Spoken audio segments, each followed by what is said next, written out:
Pavangad MES വാർഷികാഘോഷം സംഘടിപ്പിച്ചു. ചലച്ചിത്ര നടി മെറീന മൈക്കിൾ ഉദ്ഘാടനം ചെയ്തു. കലാവിരുന്നുകളും അരങ്ങേറി.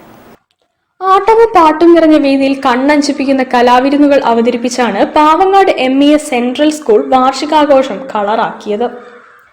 MES സ്കൂൾ ഗ്രൗണ്ടിൽ പ്രത്യേക വേദിയിൽ ചലച്ചിത്ര നടി മെറീന മൈക്കിൾ ചടങ്ങ് ഉദ്ഘാടനം ചെയ്തു. സ്കൂൾ ചെയർമാൻ AMP ഹംസ അധ്യക്ഷനായി. വാർഷിക റിപ്പോർട്ട് പ്രിൻസിപ്പൽ വി ഷജീന അവതരിപ്പിച്ചു.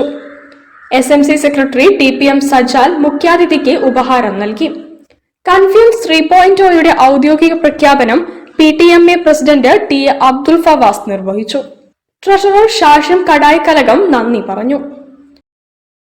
News bureau, Kozhikode. വാർത്തകൾ ചുരുക്കത്തിൽ നിങ്ങൾക്കായി അവതരിപ്പിക്കുന്നത് ക്യാൻസറിനെതിരെ പൊരുതാനായി കാലിക്കറ്റ് സിറ്റി സർവീസ് സഹകരണ ബാങ്കും MVR ക്യാൻസർ സെന്ററും സംയുക്തമായി അവതരിപ്പിക്കുന്ന ക്യാൻസർ ചികിത്സ